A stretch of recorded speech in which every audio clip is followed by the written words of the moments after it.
Hello, everyone, and welcome back to the Banter Bets and BPL podcast. What an episode we've got in store for you. We are fresh off the back of our most successful week ever, our most successful betting week by a landslide. All four of the boys, Keegs, Coach Cam, Sandy, myself, we were all on 0-0 Manchester United versus Chelsea 0-0s. That was $5 on each of it, paid out 50 for each of us. Our pod ended up plus 213.95, according to Coach Cam's quick math, which can always be trusted. So the guys were absolutely flying last week. We've celebrated by bringing back one of the old boys, former member of the pod. We've we've made amends. You just can't stay mad at this guy forever. Marco Calistro is back on. We'll go straight to Marco. Marco, Chelsea's coming off a huge win. You're back on the podcast. You're almost a teacher. Life's pretty good, I bet. Not right now, actually. Pretty sure. No hair. You got no hair to worry about, exactly. Oh no, we're excited to be back on here, win some money again. Yeah. Proud of the boys though. When I left, Keegan was in the basement. He's got a nice little purse now. I don't know what happened to Sandy. Liam's in a nice lead. Cam, I don't know what you did with my lead, but good to be back. I'm back plus money. That's all that matters. Yeah, Marco, you left with a slight negative. So Cam's true. Marco, I think you're negative $4. So yeah, but I was in the lead still. No. Yeah, that is true. You were first in the table somehow. Yeah, that's what I mean. What the heck has happened? I'm a net positive player, but I'm last played. It's the ebbs and flows, Cam. Anyways, we got brother Keegs, who had the least of the best weeks, but still a really good week. Brother Keegs, we hit the 0-0. Where did it go wrong elsewhere? Yeah, this is an angry week. I'm pretty pissed off about my number. This could have easily been in the hundreds or something. Okay, maybe not the hundreds, but maybe thousands. Aston Villa royally screwed me over. I said on the pod, I said, if Grealish doesn't start the first game, cash out of that bet. And then I cashed out of the bet despite the resistance from Cam being like, no, you said it, you have to stick to it. So I got out of the bet. I actually had a 45-cent loss. I took that on the chin because I was so confident that without Grealish, they're lost. Coach Cam can spot you that 45. I got 50 cents actually, so you can take 45 of that. I'll stay plus 5 cents. They pulled through and beat Leeds, I think it was, and then after the game, I'm like, oh well, Cam said I couldn't back out, so it's too late now. And then Cam's like, no, you backed out. So I didn't get the win there, but I still had them in a parlay to win both of their games during the week and to win their second game against Sheffield by itself. So all they had to do is beat the 20th place team in the league, and I won about $45 there. And they lost 1-0 to a 10-man Sheffield. I'll get into that a little bit more later.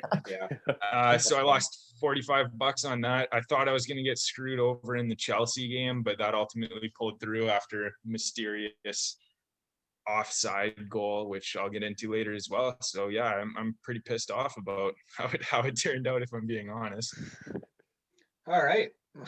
Well, we'll keep the upbeat mood going. Over to Coach Cam. Or actually, we're going to go to Sandy, who is next up, plus $41, 50 cents. Still an ugly number, but the pod anchor, as he's known now, Sandy. How'd the good week go for you? Yeah, the boys are trying to cut me out, saying that if they took me out of the pod, they'd be positive, but I'm not going to let it happen. Don't worry. That fans out there. Yeah, I mean, I could have had an absolute banger of a week, but I was heavily invested in Burnley on top of my other few bets. That didn't go well. It's a slippery slope when you're riding with Burnley, and it's just one of those games where they get absolutely gashed by Gareth Bale. So it happens from time to time, and you take your L's there. I was also involved in the Villa controversy. Keegan kind of took all the attention away from that one, but I'm pretty sure I was actually the one that said on the pod, like, if Grealish doesn't play, cash out. And then I guess that was a little more clear. Keegan was a little more ambiguous about what his intentions were with the Grealish situation. Keegan was trying to pull the win-win there. I wasn't allowing it by Coach Cam. I'm not gonna lie. I'm not gonna allow that. You know what? I think Sandy's right. He said it, and I tend to do with Sandy's brilliant bets. I piggybacked. Yeah, so we also got we had to watch that one break our heart on Friday there. Could have been a big win. We just rode with our boys, but still a good week regardless. You can't complain too much. Yes, sir. Yes, sir. So I left Coach Cam for last because before you go, Coach Cam, we've actually got an email from loyal listener William Ezard. The subject is hubris. I think that's how you pronounce that word. Okay. And it says, "Dear BB and VPL, I was wondering if anyone on your pod knows the meaning of the word hubris. I think that there is a very, very, Hubris. very, very, It's very hubris, you dumbass. hubris. I'm Hubris. saying that. That's what I'm saying. Yeah, hubris. You're saying it weird though, like Yeah, you were saying hubris or something. Hubris. Yeah, like there's a W in there or something. I wasn't sure what Okay. you're saying. Is it hubris? Hubris. Like, Hubris. Okay, like Hugo. Sure. Okay, apparently Sandy. Okay. Anyway, Okay. Continue to read. I have a feeling I know what's Yeah, coming. we got a few VP, guys with a VPL. little hubris on here. I was wondering if anyone on your pod knows the meaning of the word hubris. I think there is a very, very, very, very, very small chance that Coach Cam does. Sincerely, these go to 11. And we've got actually an audio clip played, ready to play here. Let me know if you guys can hear that. Okay, wait. Let me. Okay, one sec. Okay, go play. There's a very, very, very, very, very small chance. Oh my fucking goodness. Okay, you know what? Like, I don't know what to say right now. It was a little quiet, so let's put it through one more time, no interruptions for the listeners, just because I want this very clearly to be shown on the record. Why don't we just get the editors before you play it, just to clip? I'll edit this next clip. I'll even clip in what I said if you want. Like, This is perfect. You just said you can edit in that clip. All right, I'm actually muting everyone now so we can all hear this perfectly. Let me just go back one. Here we go. I hope so. I hope so. That'd be a nice. I'll be honest. There's a very, very, very, very, very small chance of losing fantasy this particular week. Only because I play your dad, and I have like. Oh well, there you go. You can just stop right there. Say no more, please. Yeah, that's. Oh yeah, I 8 of my 11 starters have double game weeks. Oh, so there you go. So we had that was Coach Cam last week on the podcast. I think 5 varies were used in saying how low the chance was he loses to my dad. And I mean, we all piled on at the end there, but I was gonna say, okay. I was gonna say, let's not glaze over the fact that after I mentioned that, you guys, before I even finished, said "say no more," and then started laughing. Like it wasn't just me thinking this. All I can say is I'm not gonna pull a Kieran and say it was lucky, because I don't think it was.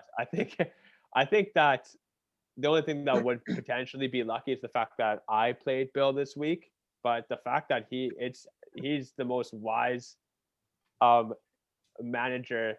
I think he's the most experienced, obviously, manager, and the fact that he was able to pick up Gareth Bale and Adrian for a combined 28 points and beat me by 5 this week that's just utter class. So yeah, I have nothing really else to say except we'll have to Bill's there you playing go. net, we're all playing checkers. Yeah.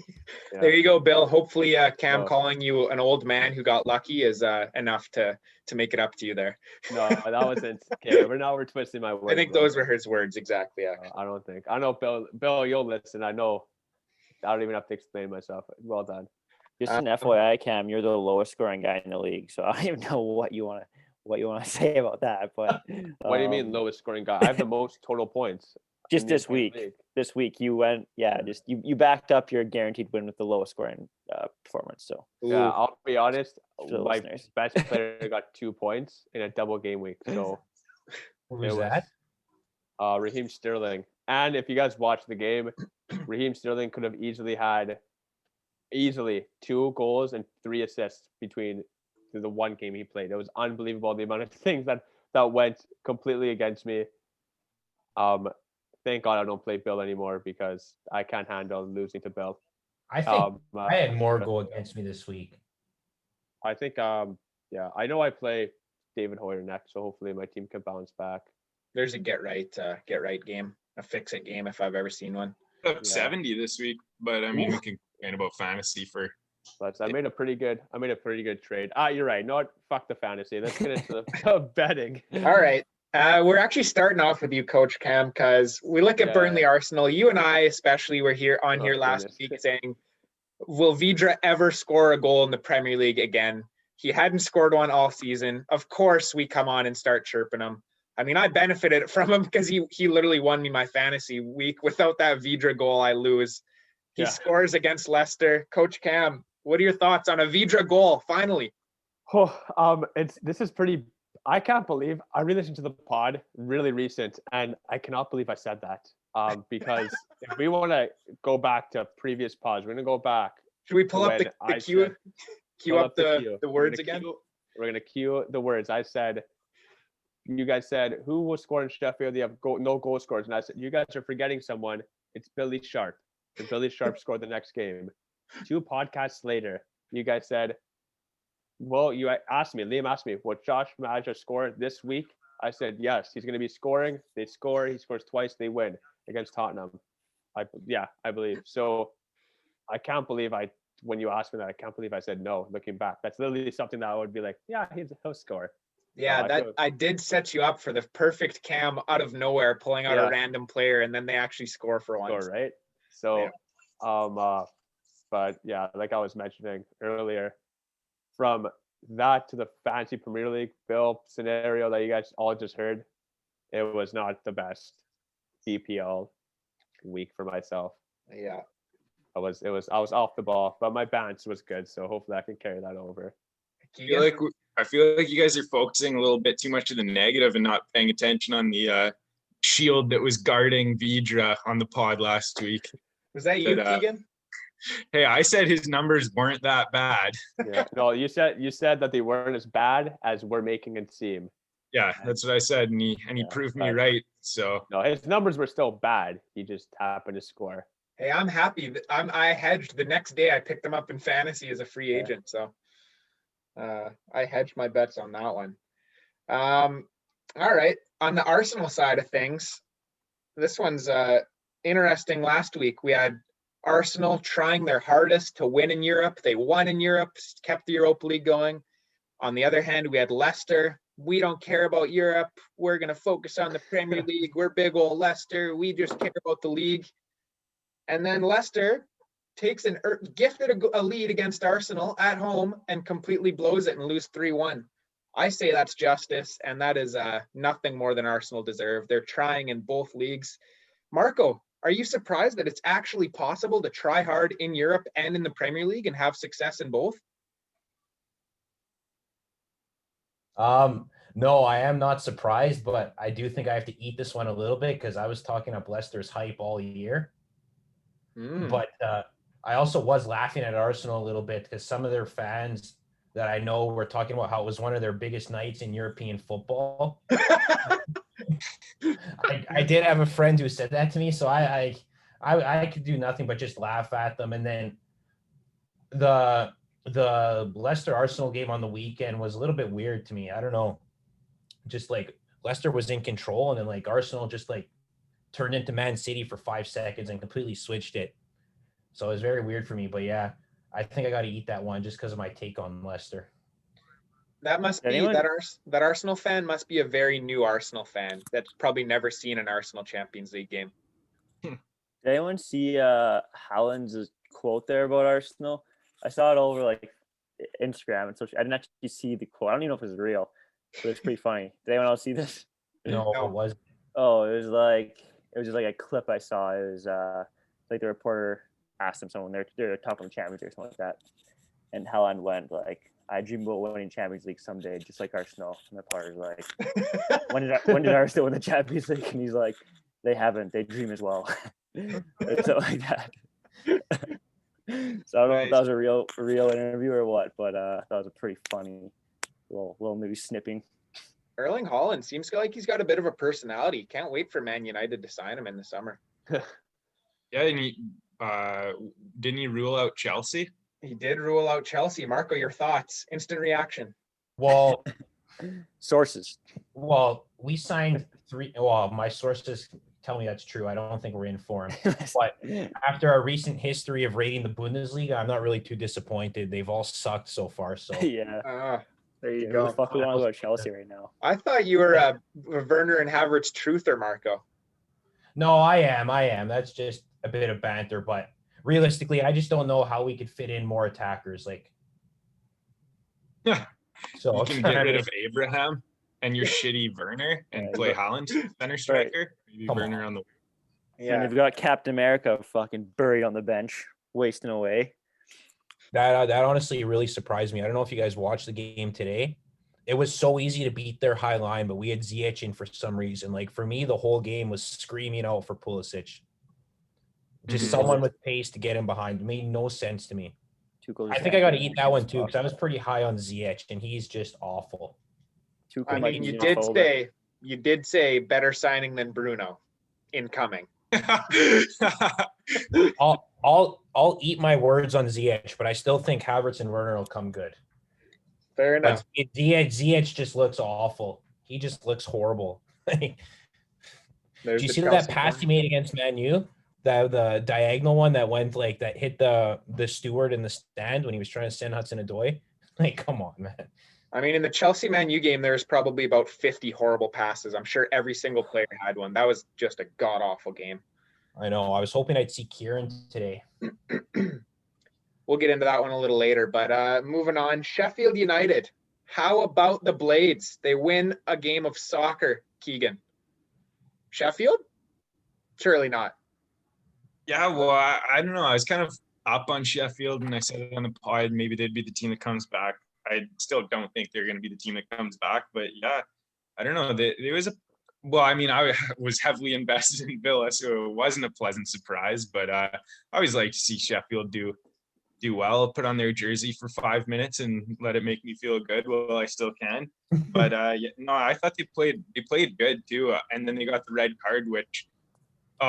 Just another poor VAR decision. I really don't think that they should have overruled that to become a red card. They just freeze the frame in one moment and be like, well, that guy, if we draw a line, that guy's not back. So technically he is the last man back. So this has to be a red card. But like, it just doesn't take into account any of the context. It's just one freeze frame where he's the last man back. So I think that was a poor decision.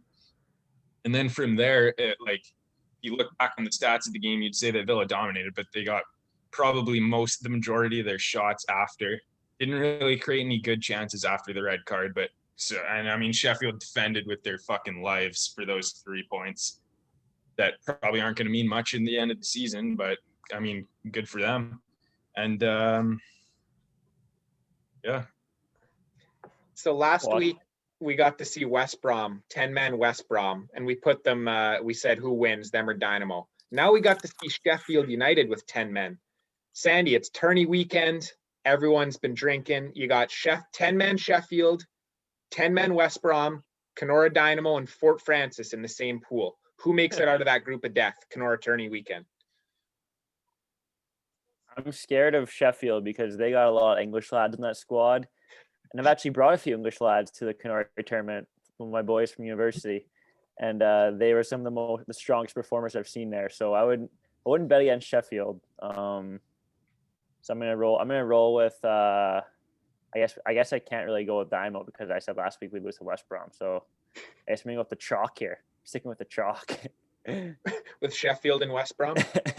Yeah, I guess so. The other thing I wanted to say about the Sheffield game, which I thought was absolutely fascinating, and maybe Coach Cam could shed the coaching perspective on this, maybe even Marco, but right after Sheffield got the red card, they took off one of their strikers and put on Burke, who's also a striker.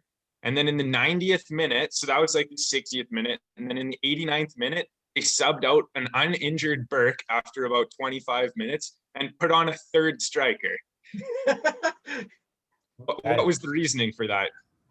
That was similar to what happened to Hudson-Odoi against Southampton. I honestly have no idea.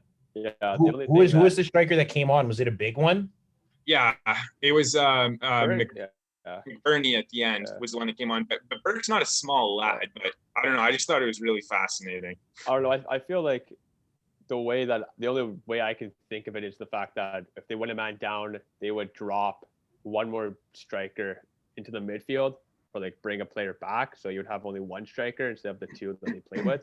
So when you're pressuring the ball, I know a player like Burke or like Bernardo Silva is like the same. They're just like hardworking players that will just run and try to win the ball. So I can see him doing that for like the 25 minutes because they're just gonna have that 1 point of pressure from the center backs and the full backs, and then and then take them off to defend a corner if they have to. Yeah, and then I guess honestly, yeah, and then at the end if they're subbing in. Sorry, I was just gonna say if they're subbing in McBurney at the very end, I didn't watch the game, but if they subbed them in late, then I guess it would just be because in the last 5-6 minutes they just need to defend set pieces. If they're losing, there's probably gonna be balls pumped in. So maybe that was the logic. I'm not really sure though. Honestly, Keegan, I'll bet you it was like they were like, okay, like every single player on this team has defended their butts off for 90 minutes. We're leaving all of them in because they're running on pure adrenaline. Burke only been out there for 25, so we'll take him off.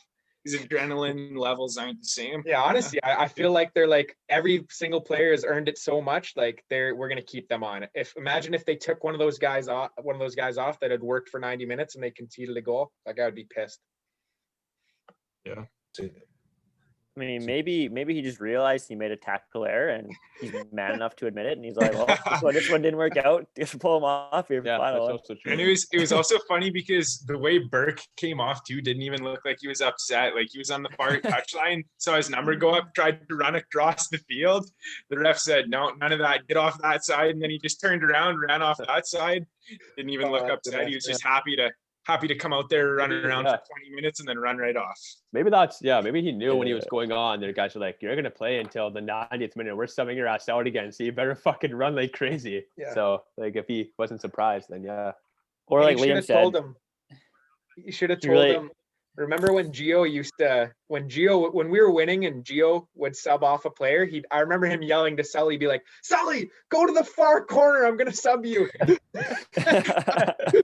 If Gio was coaching in the Prem, he'd have to be like, Sully, get in the exact middle of the field so that they had as long as walk possible. And then Sully would walk half one way and be like, oh, I should go the other way. And then we'd come back. And then Sully would take off one shin pad, take off another shin pad, shake a couple defenders' hands that are playing away at St. Louis Lions. Walk up, give the armband to the furthest player away from him, who's probably like Mattia or whoever's in the back. Shake hands with all the Brazilians, and then finally make his way off, grab some of the grass, do the cross sign, and 5 minutes later, we had won the game. He stepped up the field and the final whistle blew. Yeah. Well, I learned that from Marco. Marco was doing that back in the way before Sullivan Silva became in Thunder Bay. U14, Marco was doing the 2 shin pads out, one at a time, slowly walking his ass back. I couldn't even because I was tired, not because I was trying to waste time. I was like 50 pounds overweight. I couldn't even do that. I had the 1-piece shin pad that you couldn't even pull off. Oh my God. When I was all through the youth, I had like the ones that were attached to your calf, like they're like the sleeves. I bought them at USA Cup actually, so I can never take them off ever. Mm-hmm. All right. Liam was like the only guy after the age of 15 that wore the 1-piece. Yeah. Just a desert thing. I kept those going for a while. A little too hard nosed. Need that ankle protection. Yeah. Yeah. All right. On the Southampton side of things, so I was thinking about this for Southampton today. Like they were so horrible to start last season. Then they were great second half of the season. Then they were horrible. Then they were great to start this season, and now they're horrible again. Like if only they could take the good parts and make that one season, or God forbid they take the bad parts halves of the season and make a horrible season. Are they ever going to have a consistent season, Sandy? No, I mean that's just the nature of being like a bang average team. You have some good moments, and then when things go south, they go real south, and you take a couple 9-0s here and there, like a couple 9-0s. They are one of the few teams you can actually say they've taken a couple 9-0s and not just beat. Yeah. You go a few months they'll win a game. You beat Liverpool, so you have your ups, but then just the lows are pretty low. So it's just the nature of being a bang average middle of the table Premier League team. Do you think if they do ever have a consistent season, it'll be a consistently good one, they push into Europe, or a consistently bad one, they get relegated? I don't think Southampton's got Europe in them. Nah. So you're saying Yeah. Southampton gets relegated next year. Yeah, things go. I mean, if they lost like Danny Ings for a season or something, I don't know. Things go off the rails pretty quick for Southampton, I think. Maybe Chademan to transfer because he's getting benched. Back to Birmingham or not wherever. he's not getting the respect he deserves. He's not getting the service. So might want to way out, and then they could be a few bad breaks away from a relegation battle for sure. Yeah, fair enough. And I know Keegan, you're already moving on. Next game, Villa Wolves. That's a derby, by the way. My West Midlands derby, I think it's called. Keegan, you already were talking about some Villa pain without Grealish. Sandy was on the Villa pain as well. Coach Cam, they need Grealish back bad, don't they? Yeah, I would say Grealish is like players like Bruno Fernandes, players like Kevin De Bruyne. That's just the way he's built for Aston Villa, and the way that he's grown the past couple of seasons. Almost, it's not. This might be a weird take or a hot take, but it's almost because of how well he's been doing the past 2 seasons that the reliance on him has grown. So when they do miss him, they don't do as well. It's a really hot take. Because the seasons before that, when they're in the championship, like he wasn't as dominant as he is now for the team. So it's like, I mean, it's not like they were good at any time in the last couple of years. But like they were able to be promoted into the Premier League, right? So like they had the capability of winning games. I was just saying that Grealish has become such a good player the past seasons. Now he's been called up to England. He's one of the better players that's playing for England now. That because he's doing so well, Aston Villa has now become a little bit too reliant on him. Where in other seasons he wasn't. They weren't as reliant on him. So it's like the anti-Ewing effect. Yeah, you lose your best player and you get worse. What a weird concept. So, yeah, that's what I believe, that because they become so reliant on him when he's gone, that's why they're struggling so much. That so take gave me frostbite. That's how cold it was. Really? I don't believe that. I'm saying it makes complete sense. You made it seem like it was some controversial thing, but basically what you said is it controversial to say that losing a best player would make your team worse? I was saying that that if this happened 2 seasons ago, it wouldn't be as bad. They'd be able to play and they'd be fine. They wouldn't be losing as many games or doing as poorly. I'm saying that because the past 2 seasons, they're still promoted, right? Like they're still in the league, so they're still a good team or a decent team. I'm saying that because of how well Grealish has done in the past 2 seasons, that losing him has put that extra. They've had so much dependence on them. That losing him now hurts more than ever than other seasons before. Yeah. So, a little less. Except they're actually. Except they're. Yeah. We can move on with this case, or should keep giving it to Cam. No, I don't know. Give it to me for one reason, because I'm saying that if the past 5 seasons of Man City lost Kevin De Bruyne, they'd be the same consistent being bad or not being bad, like winning games and losing games. I'm saying that 3 or 4 seasons ago, losing Grealish didn't mean anything, but now losing Grealish means something because their team is built around them. In other seasons, they didn't build their team around Grealish. Now it is. Wow. If they lost Grealish last season, they would have been relegated. Yeah, that's what's in the past 2 seasons. Even before they're in the championship. So don't forget, 2 seasons ago, a Birmingham City fan ran on the field and sucker punched Grealish in the head, and then he scored the winner in the game derby. winner. Scored the game winner. Yeah. What a legend. Anyway, yeah. To answer your question, I think that they need him now more than ever.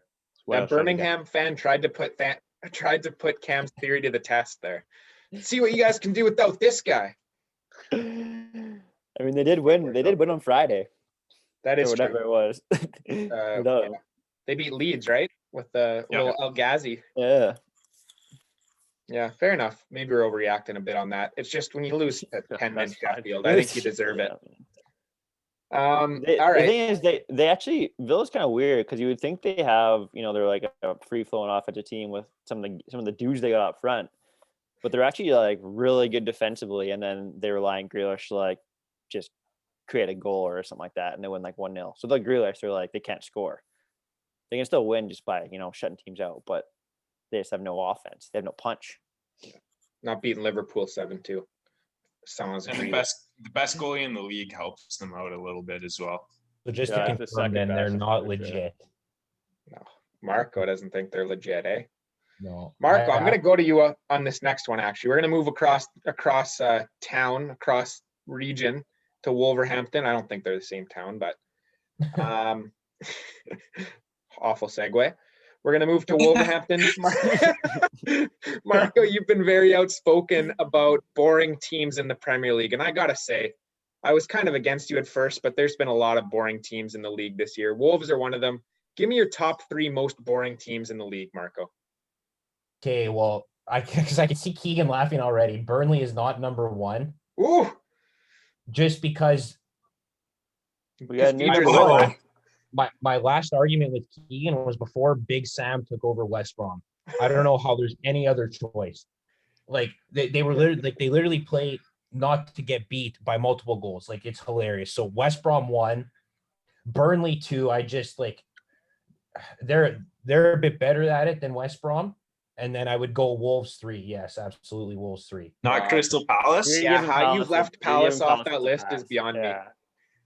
We just finished talking about Grealish. Like Palace without Zaha are more exciting than Wolves. And Burnley. You guys are chirping Crystal Palace. Crystal Palace took 4 points from United. If Zaha played, maybe it's 6. We're not saying they're not effective. I'm saying they're boring to watch. I'm not disagreeing with that. I'm just saying Zaha by himself is more exciting than those 3 teams I just listed. All right. I agree with that. He is an exciting player. I guess maybe since they've been missing him, it's been really, really, really bad rather than just really bad. I don't know. They scored 2 of the best goals I've ever seen this year. Yeah, Benteke 2 chances created in 4 games. I just think that itself is enough excitement.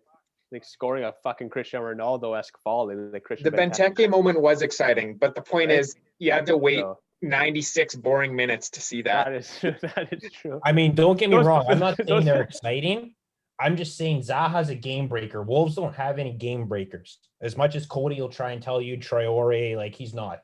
Like Zaha could turn a game on its head at any moment. That's the difference between those other teams, in my opinion. When you said Cody, I thought you meant right now, Connor Cody, the center back. Yeah, I thought he was going to say Connor Cody is the game breaker for Wolves. No, like Cody Appel will try and tell you Traore. Connor Cody scored a great goal against City, actually. Yeah. I don't know who was just talking about unlucky. I think I passed Kieran this week for unlucky. Connor Coates' first Premier League shot. Sebastian Coates. His first Premier League shot is a goal against me. He scores one goal and all of a sudden he's Brazilian. Connor Coates. He's a Brazilian left wing 5 stretch ago. Oh, that's brilliant, Marco. Connor Coates from Sao Paulo. That's like Marcelo Bielsa saying his name. When they're playing, that's how he would say it. Oh, we're having a tough time getting through topics here. Yeah, isn't a coati like isn't that those South American or like you see those little rodents? They kind of look like raccoons in Mexico. I think they're called coatis. I'm lost. I have no idea. Hopefully, someone can something like that. Maybe an animal expert out there can get back to us on that one. Could I just throw in honorable mention to Newcastle as well? Yeah, absolutely. Yeah. Lots of boring teams in this league, as we can see. We'll move it along a little quicker, maybe. Moving along, Brighton, Leicester. Actually, maybe not, because there's a lot of talking points with Brighton lately. They're doing the absolute most they can to try and get into that relegation battle, Keegs. Your thoughts on the Brighton situation, and maybe a special mention to the Lewis Dunk free kick fiasco. Oh my God, that lost me the week, actually, Liam. Now that I think about it. That's true. Yeah, wow. I don't even, there's so many talking points for Brighton. Like, what was that picture I sent you in the last 3 games? They had almost 70 shots. and got 1 point from it, or 4 games. They almost had 70 shots, got 1 point from it. Like what they're doing right now is probably like once in a lifetime. How remarkable their finishing is in terms of poor quality finishing. I said that horribly, but I just get excited about how remarkable this is. Like you guys should be watching every Brighton game while you have the chance, because this is once in a lifetime to see something so miraculous happen. This run of games that they've been on. I mean, going back to their last game in particular, 2 missed penalties in 1 game, both of them, and it wasn't even, neither of them were saved, crossbar and post. In that game they had 3.12 xG, didn't score. I mean, the penalties alone bump that up a little bit. 2 huge sitters they missed as well. And in that game as well, West Brom completed 2 passes within 20 yards of Brighton's goal throughout the whole game. They're just, at this point, Brighton's trying. I honestly think because their kind of run here of, I mean, they've been doing it all season, but it's been dramatic the last 4 games. It's kind of coincided with Man City taking off at the top.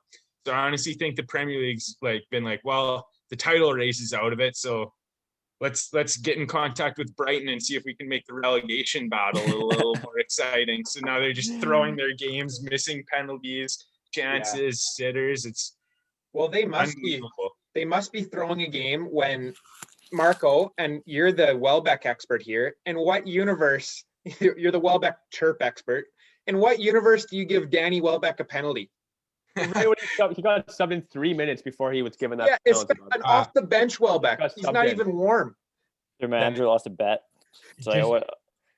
They picked him up on fantasy. That just yeah. And the dunk incident. My God, how incompetent of a ref can you be?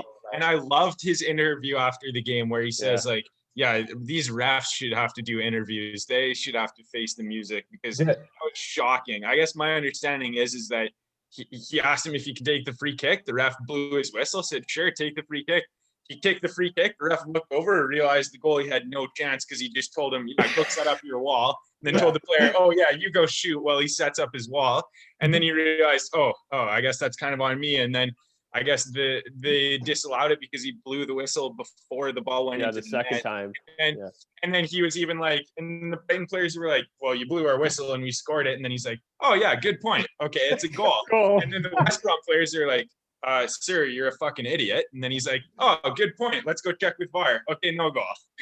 Honestly, what do you think the VAR was saying to him? Because what they couldn't have been looking at. He was saying you blew the whistle before the ball crossed the line, so you have to disallow the goal. Yeah, you have to.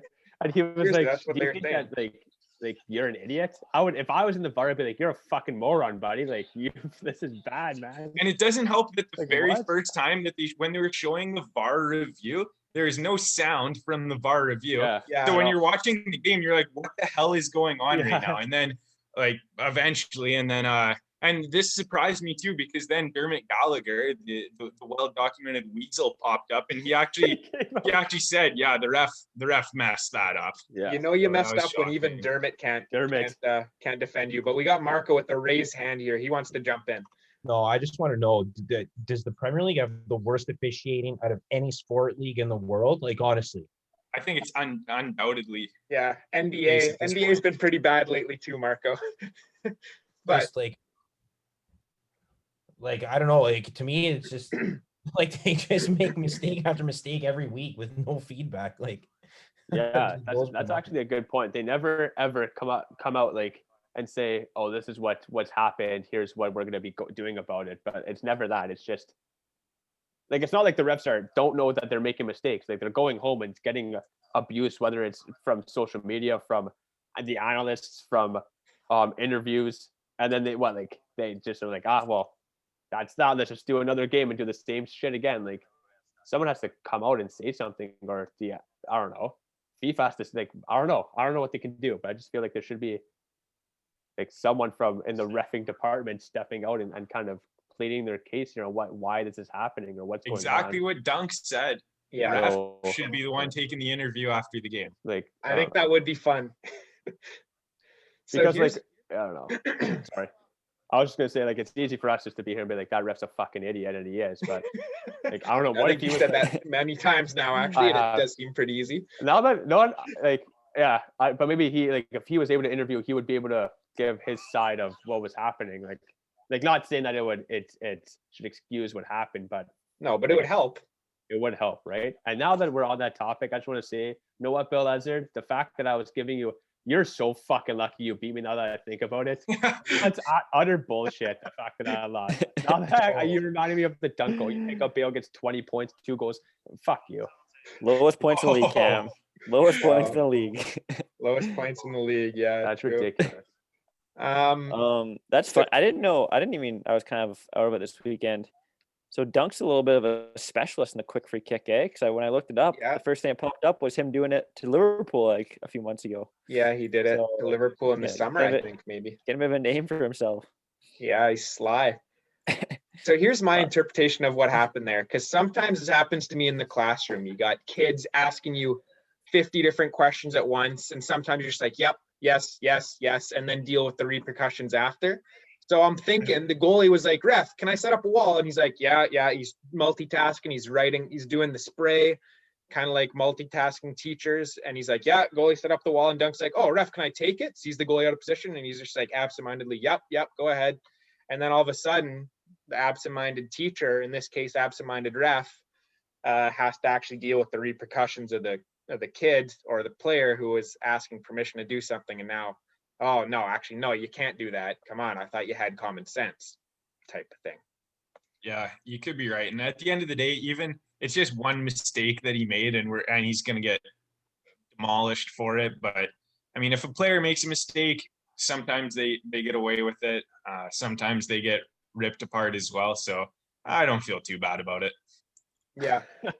I don't feel bad about it at all. Yeah. Exactly. So what happened? He blew the whistle like when the ball was in the air. So what happened was Brighton won a free kick, and I understand the whole story. I just want to then he blew the whistle. He blew the whistle, and right when he blew the whistle, Dunk shot the ball, and as the ball was traveling into the open net, because the goalie was on the post, he blew the whistle a second time as the ball was traveling in, and then because he blew the whistle the second time as it's traveling in, they ended up saying that it's not a goal because he blew the whistle the second time to stop play. But then for a moment, he gave the goal after Brighton argued with him, Sandy. But then they went to VAR and he gave the no goal. It was. I don't know. It was a wide range of emotion. And then the rule is he blew the whistle the second. I guess he has the final say. Yeah. Because when the rule, I don't know. The commentators were. It was confusing. I was mad because I remember texting the chat about it actually right away. Anyways. Because once you blow the whistle the first time, that means you have to wait for the second whistle, right? Like that means you're setting the wall up and you have to count your yards and shit like that, right? Oh, also, by the way, I had money on Brighton and they managed to lose that game as well. So there's another miracle loss. Yeah, no, I was on the other side of that one. I was happy. Leicester lost to Arsenal, tie against Burnley. Sandy, are we seeing the patented Leicester second half breakdown here? Yeah, they look awful, Like they got an absolute skeleton squad right now. Mm-hmm. That lineup they rolled out the last few games has been pretty pathetic. Like that's a bottom half lineup right there, I think. Without like Barnes and Madison, they just really have no one going for it. It's so defensive. Just kind of like Arsenal. They got like one good player up front and then a bunch of shit all around it. Yeah. Having said all that, underdogs against Brighton. Tempting. I know the pod rolls together sometimes. I think this could be all our together bet. I mean, I'll be honest. I was looking at that. So the way Brighton's going right now, you'd be a fool to bet on them. So I think against anyone. Let's do it. I think it's been 4 Premier League games since Jamie Vardy has scored a goal. So he's also due a goal. He's not getting any service. Shit around him. Like they don't really have much. All right, moving on to Sunday. West Bromwich Albion, the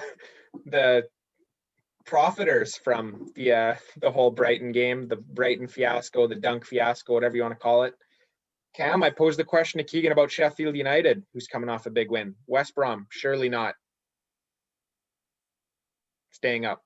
Yeah, I don't think that's West Brom. I think West Brom's going to be relegated this season. I also believe that they're going to lose this game as well. I don't know. Ooh, lose this game.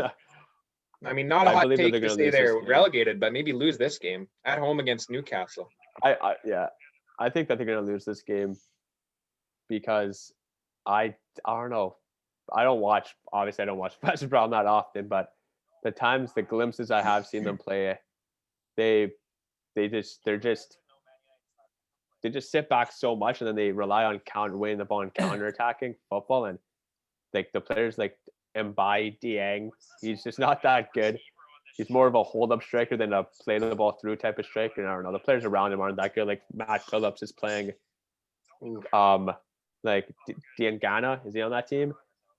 He's not that good. I don't know. I think they're just going to struggle, and I think Newcastle can really capitalize with some of the pace that they have going forward. So. I saw Keegan's face. He didn't like that Dieng. He didn't like the Dieng. Yeah, that was uncalled for. Well, what's wrong with me saying that he's not a fast striker? He's more of a hold-up striker. So. He has blue hair, Cam. Come on, you can't. Got to be fast because he dyed in hair. So. He's a good player. You saw him bully Lindelof. He's a good player. I just want to make sure that you're not misinterpreting what I'm saying. I'm not saying he's a bad player. I'm saying that it was just such a negative rant, I assumed. No, it was just the style of play that West Brom sets up against other teams doesn't suit Dieng's strengths as a striker. I don't know about that, but he gets on the end of it one chance at least every game that he probably could score. So, I mean, I don't typically bet goal scorers, but this seems like a spot where you'd bet Dieng to score. I think this is a spot where you bet Joelinton to score. You never do that. So. Yeah. Well, we'll see, I guess, won't we? Sandy, you waking up at 4 a.m. Pacific time to watch West Brom at home to Newcastle?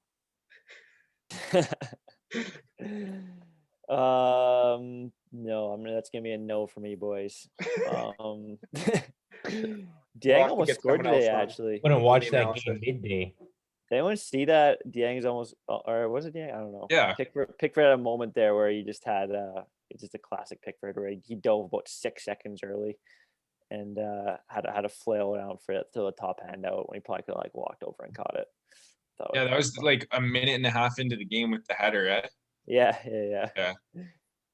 On the other side, Newcastle. I was thinking about Newcastle strikers. What can I ask about Newcastle? And my question for Marco is, they're rocking Gale, who's about 7 years past his prime, probably. They're rocking Carroll, who's 17 years past his prime, and Joelinton, who's just never shown anything really in his career. Is there a less menacing attacking force in the league, Marco? This is just the striker position, correct? Yeah. I'm gonna say yeah. I'm gonna say West Brom for sure. Nope, wrong. Like everyone's forgetting, Callum Wilson, before he went down, he was in the top 5 for goals. Yeah, no, I'm saying without Wilson, what their current iteration of their team. Okay, without Wilson, yeah. Wilson, yeah, they're pretty tragic. Unless you count St. Maximin as a striker, because they've been playing that narrow system with 2 up top. And he's kind of been in that wide striker role, sort of. Yeah. But with they're kind of okay, guys, we have to name a we have to name a striker in the lineup, but Joelinton, just get out of the way. Let St. Maximin run through the middle. He's the actual striker. We just have to name a striker. So you're starting, just stay out of the way. Don't touch the ball. Don't do anything. Let St. Maximin and Elmer. And then Joelinton plays left wing. Yeah. They're Joelinton, if the ball's on this side of the field, go to the other one. If it's on that side, go to the other side. Just let the actual good players play. Well, West Brom also a great shout. Yeah, I don't know. I feel like Diagne has shown us more than any of those Newcastle strikers we named. So even another shout I'm going to throw out there, maybe it's a little bit wild, but right now, Wolves without Jimenez. Oh, easy. For sure. I think Sheffield could be brought into the mix too. They have all those strikers that just never really seem to do anything. You don't like McDouble? like sharp. Like sharpening your skates. To me, when I watch Sheffield play, like their strikers do decent things. They just never finish it off. Like their Yeah, movement I kind and of stuff. agree. Like even from last season, like their link up plays, like overall good. Like I'd say it's much better than Newcastle, Wolves, and like West Brom. Just generally, they just have no end product. Maybe because of their service a little bit, but like if I'm picking a core of strikers, like I take Sheffield over some of those other teams. Sheffield strikers exclusively score tap-ins. Like they probably have. I'd be surprised if the Sheffield strikers scored from out like farther than the penalty spot all season. Very true. I mean, lots of strikers. You could say I have a lot of strikers, Yeah. but them in particular, they're poachers. Moving along, Liverpool, Fulham, Keegan. So Liverpool are on what, a run of like 60 something wins or games without a loss at home. They've lost 5 straight games at home now. This is insane. Is Liverpool done? Yeah, you stole a bit of my material there, but I mean they're definitely done. I think they're top 4. The top 4 ship has sailed. I don't think they're probably a little bit too far behind. I mean, their focus is on the Champions League now, and it's funny because they're up 2-0 and now they got the home leg, but they're lucky that it's not actually at home and it's at Budapest because they've lost 5 in a row at Anfield, which is Klopp setting another record. Never in the history of Liverpool Football Club have they lost 5 at Anfield in a row. That's tough. And what's that after coming off of their like magnificent home form last season and the year before that where they never lost. So yeah, I think it's Champions League time for Liverpool, and they're lucky that they don't have to play at home anymore. Yeah. Marco, your team threw dirt on Liverpool today. Do you want to pick up a shovel, toss a little bit yourself? No, because I'm still more disappointed with us. Why? Like you just like their back line's been a mess since Van Dijk went down in October. And like we just didn't use the space properly. Like I was telling us before, it might have been before we recorded, like it made no sense to play Ziyech. Like the biggest threat against Liverpool right now is getting him behind their back line. And we play Ziyech who comes feet with Mount who comes feet. So like their whole back 4 has to defend one guy essentially, which was Werner. We had no other runners in behind. They still couldn't do it. I think they're decent at it. Just like I don't know. To me, Pulisic or like Hudson-Odoi, just someone to run in behind would have been much better. So like I'm still more disappointed with Chelsea. So you're saying that you should have beat Liverpool by more goals? No, I'm saying we should have attacked their weakness more than we did. No, there's a fan with high expectations right there. You love to see it. Not happy with the win at Anfield. And yeah, who would be? Everyone wins at Anfield these days. Fair enough.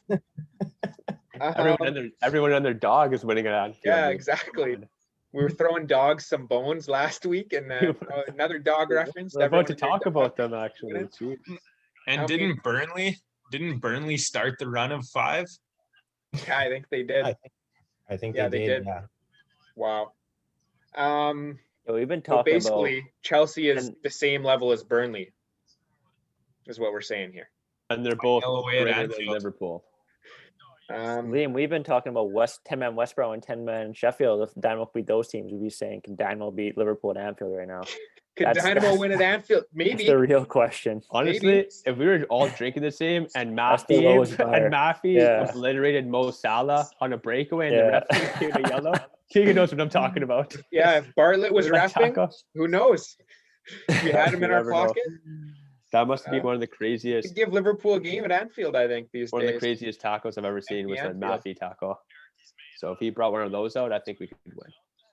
So, Keegan, Fulham. I know I just asked you about Liverpool. We're going back to back, Brother Keeks questions here. Fulham, oh my goodness, you're right. And I prospered from it, won fantasy.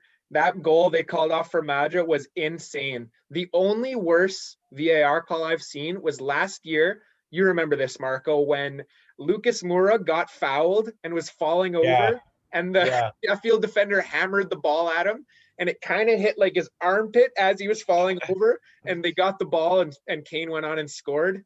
and they called the goal back for a handball on Lucas. I think that might have been a worse call, but this one was equally as horrible. Keegan, your thoughts?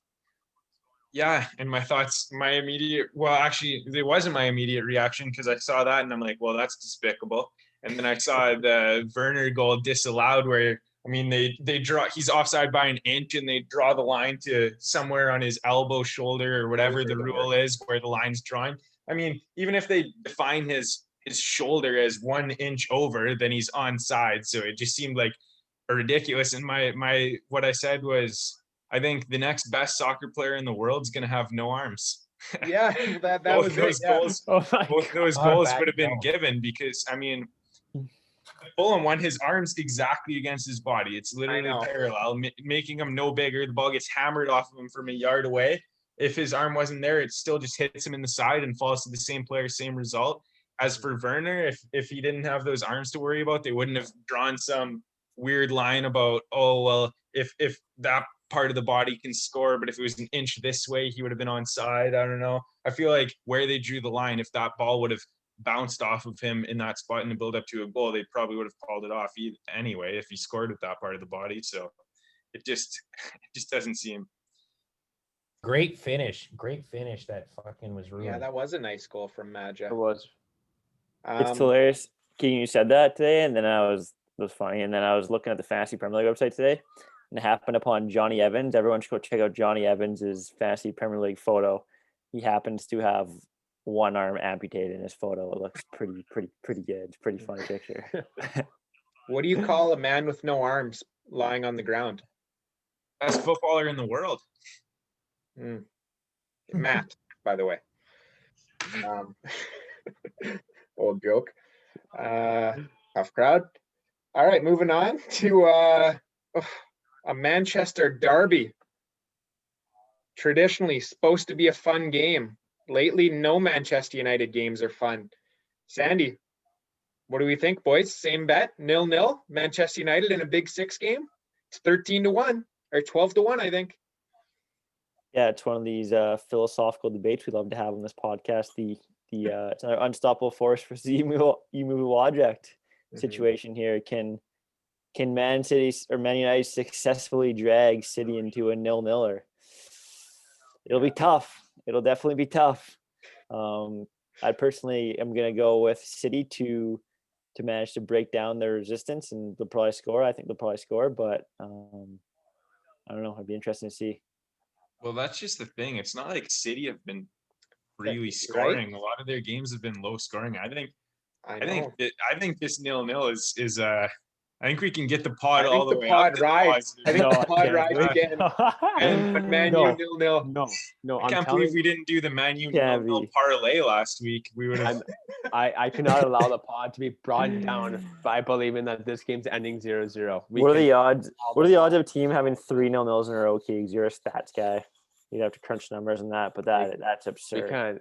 We can't go with this, guys. We can't. Cam, I understand you're a City fan, and City has been winning a ton of games and is a great soccer. But this isn't the City of old that's been winning games by outscoring teams like 5-0. This is City can grind. I think that they're getting not as much credit for what they're doing. It's not like they're not scoring as many goals because they don't want to score as many goals. They're not scoring as many goals because they're choosing not to. They're choosing to sit back and defend. And that's why I'm enjoying how they're playing so much. And laugh all you want, but that's what's happening. If you compare how they play, that's what I'm saying. They're not as an open attacking team. But I'm saying that they'll break down any team and score. So they're scoring no matter what this game. 1,000,000% they're scoring this game because that's what City will do. They'll break down and they'll score once, and if they need to, they'll sit back for the rest of the game. So if you bet 0-0, that's automatic suicide. I wouldn't be opposed to a 1-1. Or just betting the draw, but there's no way this game ends 0-0. I will bet $1 trillion on All right, that. Bill. There's no way. Listener William Ezzard, get the timestamp on that one. We're gonna have 2 points in a row. There's no way. There's literally no way. All right, fair enough. There's no way. There's no way. And I'm not even gonna let the pod drag. We're not committing suicide for a 0-0. We can't. Okay, fair enough, Cam. Fair enough. My next question is for you, Cam. Gareth Bale He just destroyed you in fantasy. Goodness Is Gareth gracious, Bale back? The guy who's Sandy tanked for. Jeez. This was actually a tough question because like by Gareth Bale being back, we're talking about prime Gareth Bale on Tottenham the first time. The one that would take the ball, do a scissor, cut in, stop the ball, cut in again, and fired 35 yards to the top left corner. We're talking about that Bale. And if we are talking about that Bale, he is not quite back yet. And I don't think he'll ever get back to that. I don't think he'll ever be back. I think he'll just be in good form and he's still a decent player, but I don't think he's ever going to be as good as he was. And that's just my personal opinion. So in terms of, is he back to his old self? I think that he'll never be back to his old self. Is he back to being a regular starter? Yeah, I think if you're asking if he's going to be back to a starter and back to a goal scorer, I think that, yeah, he's proved that this past weekend that he's back. And I think that the amount of work he's been putting in, and a lot of stuff he's been saying on social media and in his interviews about how he was just as good as Ronaldo when he played for Madrid, and a lot of things were taken away from him when he was on Madrid. I think that he's really worked hard and proven that he's back. So if he's back as a goal scorer, yes. But if he's back as his old self, I don't think that's ever going to happen, unfortunately for Tottenham fans. Hey, beware though, guys. Golf season's starting up soon. Sandy and I are getting out on Saturday, so his head could be turned a little bit. He might, yeah. That's true. All right.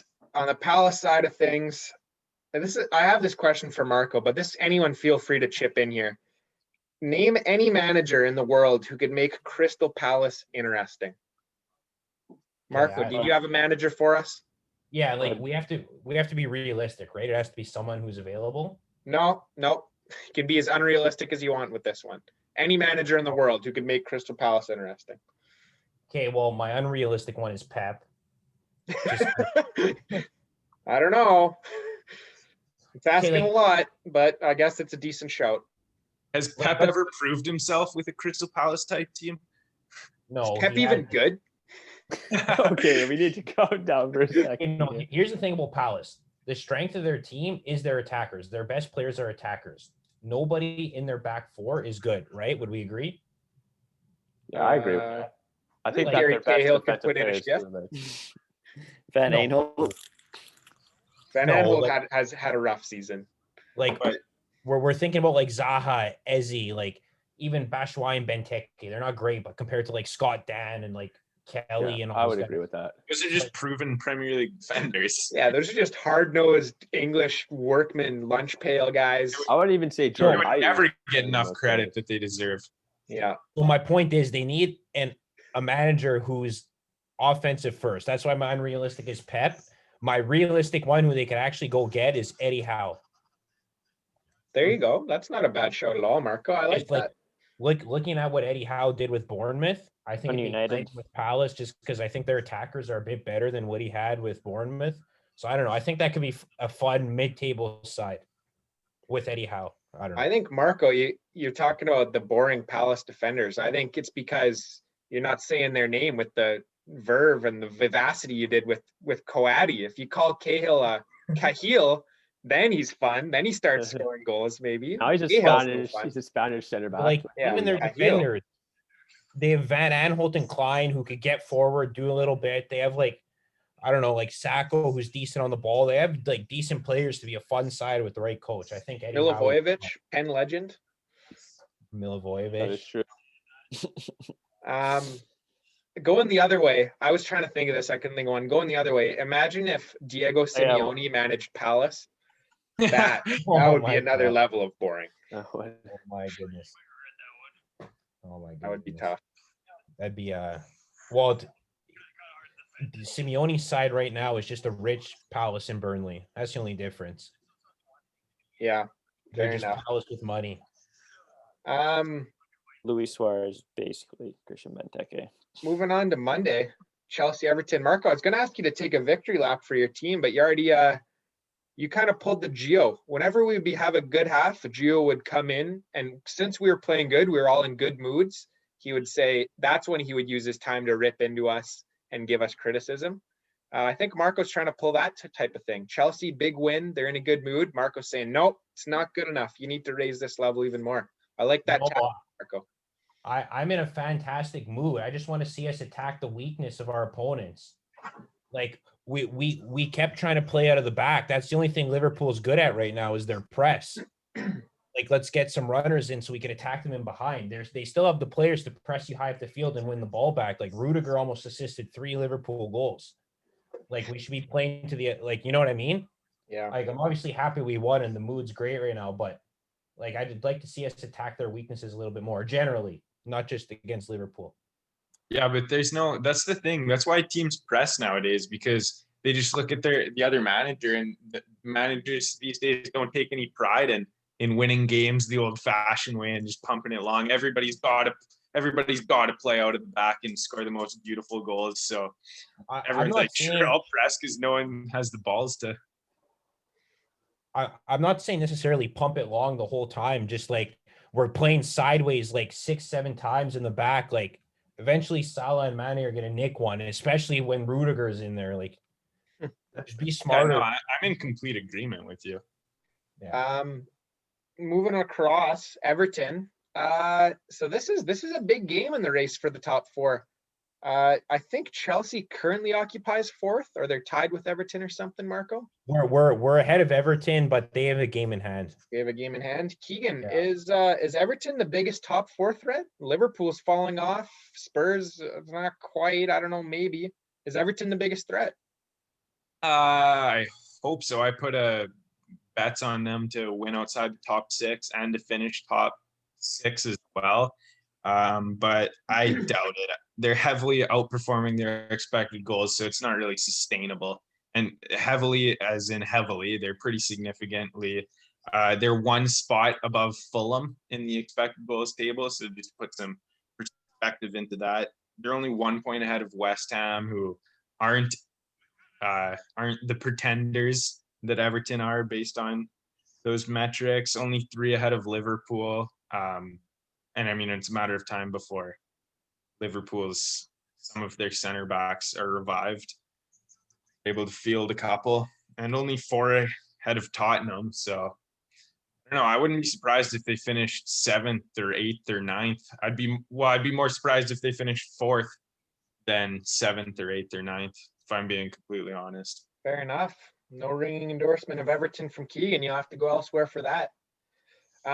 Last one. It's been a long pod. It's been a long week of footy. So my question for this is open-ended one. This is a surprise. I didn't leak this one to you guys.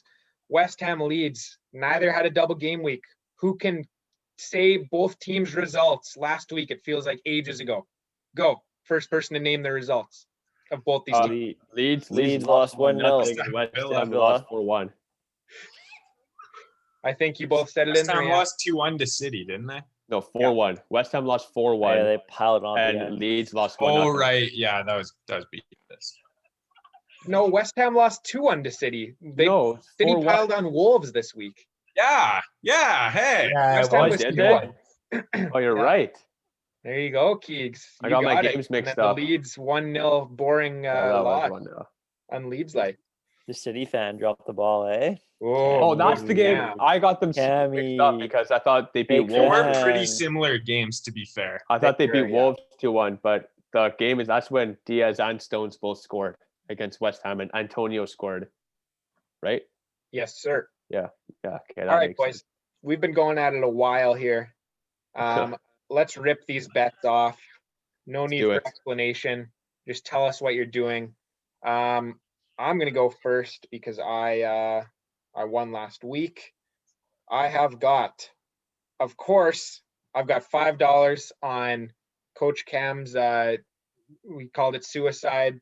Oh no, Liam! Wait, no, Liam! $5, Cam. It's $5. It pays out 65. I'm sorry, but I you got to go back to it. What's the line? Sorry. $5 pays 65. Man City, Man United 0-0. I've also got $5 on a West Ham Leeds draw. 2 fun teams. I think they cancel each other out. I've got $10 on Sheffield United or draw, parlayed with Wolves or draw. And I've got $10 on Leicester or draw, parlayed with Newcastle or draw. And just looking at it, it looks fun. I'm going to put $5 on Chelsea to lose because we got Marco back on the pod. And I'd be remiss if I didn't take a swing at him there. So $5 on Everton. Cam, your bets. Okay, we're going to start with the very first game of the entire game week. I'm going to go with Burnley and Arsenal draw for $5. I'm doing a couple things. I have $5 on just West Brom Newcastle draw, 3.25. $5 on that. I have $5 parlayed with 2 winning teams. I picked Leicester to beat Brighton, and I picked Southampton to beat Sheffield. And then I'm going to parlay some goal scorers. I'm going to parlay 3 goal scorers. One of them is going to be Kevin De Bruyne for Manchester City against Manchester United. I'm going to bet Chelsea goal scorer Timo Werner. I think that he got robbed of a goal, and I think he's going to come back and score against Everton. And then I have to go with my man Patrick Bamford against West Ham because he was absolutely awful against Aston Villa. So I'm going to parlay those 3 goal scorers for $5, and that's going to just be my 4 bets, $5 each. Very nice. Next up, we got we got Sandy up next. All right, I got the Burnley under. Burnley won't get betting. Burnley won't get What's shelled the 2 line weeks in on a row. that? Not going to happen. It's even money. Particularly not by Arsenal. They'll be ready to go. They'll be ready to go Saturday morning, boys. Don't worry about that one. That's free money. I'm going to go with Villa again with the stipulation because I got screwed by it last week. Hopefully, they'll go my way this time with the stipulation if Grealish is healthy. So we'll see. I'm gonna go the under on the Manchester Derby. I'm not gonna ride the 0-0, but I am gonna stick with the under. Actually, I'm gonna change that to City to win to 0. That's what I'm expecting. Second hottest betting ticket in sports betting. Yeah. Yep. Going back to the bank, the old Rivals this week. I'm gonna go Everton, throw a little punt on that, and then I'm gonna have West Ham and Leicester. In a parlay or separate? Separate. Fair enough. Sorry to interrupt. I'm actually going to change. I was just looking at the numbers. I'm going to change from Kevin De Bruyne to Raheem Sterling because they're both the same numbers. I didn't know that for goal scorers against Manchester United. Same parlay with the other goal scorers. I'm just going to switch those 2. Cam, did you have Leicester in a bet?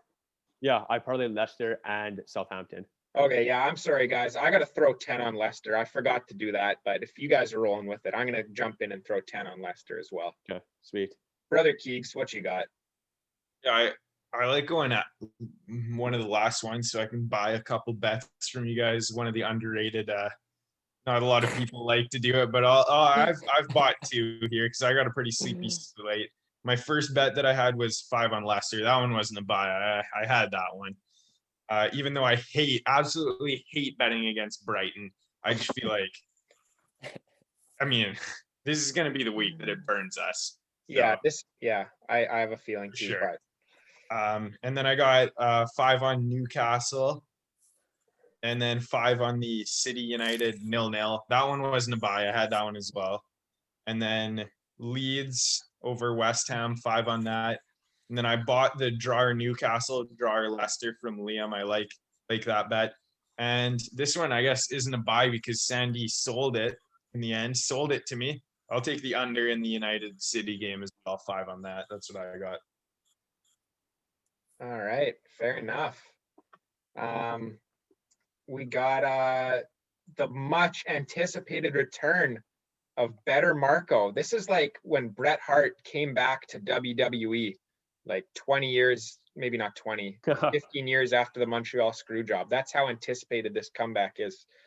Marco, who you got? Okay, well, I broke my strategy a little bit because I normally go 25 where they all pay out over 25, but I have a surprise bet at the end. Anyway, parlay 1, a lot of stinky parlays. I got Leicester to win, Fulham to win or draw, and West Ham to win. $5 pays out 93. Whew.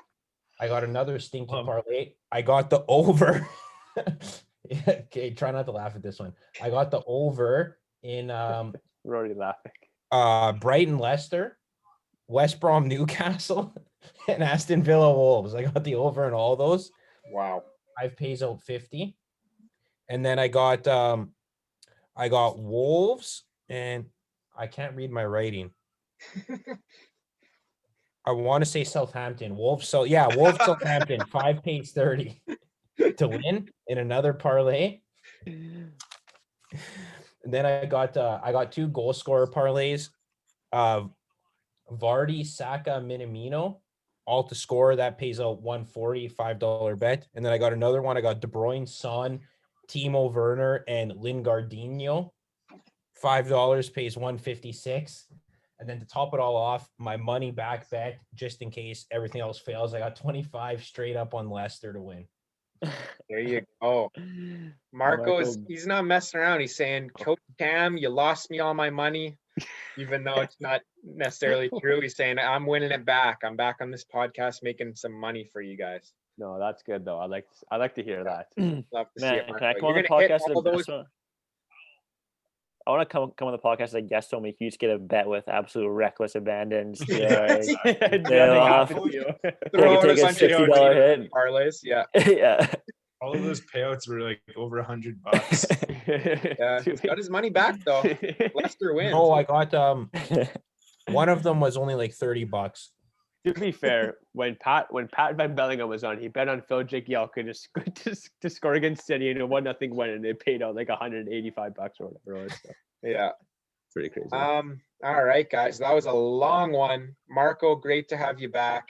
Brother Keegs, Coach Cam, Sandy, we roll again this week. We're as hot as we've ever been. Listeners, jump on with us, guys. Roll with us. We're taking this podcast back into the green. We've spent lots of time below the dotted line, but we're making a late push, just like Fulham. We're making a late push to avoid relegation. Thanks for listening. Thanks for the emails. Thanks for the sound bites. We got Bill out there always supporting. We got shout out to Austin, Austin Polehill, hard guy to get a hold of, but apparently he's been listening as well. We got Coach Cam listening in the shower during his spare time. I am, yeah, during my own time. I'm watching game tape. And watching Yeah. So honestly, at the time, it sounded bad, but like I'm gonna say, re-emphasize this again. Yeah, Bill, you got lucky. Period. And I'm not, and I don't take you making fun of me lightly. You could have just been, what, Cam, you said something incorrect. No, I'm just gonna let that slide. But no, you had to bring it in front of the millions of viewers, and I take that personally. I hope you get relegated. Last thing, so we can wrap it up. I just want to call out Kieran. He was pissed off about some of the comments that I said about him. Said he would write in to try and get his spot back in. He clearly didn't write in, so I'm calling him out as a coward. So he wants the heavyweight title. He wants the heavyweight title from you, the heavyweight belt. Kieran could write. Maybe that's Are you sure? Why. Are you sure he has enough time with all the other things he has going on? Yeah. He spends so much time procrastinating homework that he doesn't have much time for anything else. And by procrastinating homework, let's try not to alienate one of our 4 viewers. True, yeah, we can't chirp everyone that listens to us. I don't care. Can't chirp everyone that listens to us, or else we're running out of. I'm supremely confident we can say anything about Kieran, and he'll always be he has too much loyalty to us. He'll always be a listener. Kieran's loyal. Kieran, you got to keep listening to see what we say about you. Hey, we might say something else. Then you can. We might say something nice as well. I just want to point out the fact that last podcast, I don't know why we're dragging this on, but that right as of this moment, you are more correct than Keegan on Brighton, because Brighton may get relegated. Let's just keep that. There you go, Kieran. If Brighton gets relegated, then you're gonna own Keegan. So Keegan, you're gonna own him. Period. Yeah. All right. Thanks for listening, guys. Banter Bets and BPL back next week, every week, with your best bets in the BPL and your best banter in the BPL. Thanks for listening. Stay safe. Bet safe. Peace out.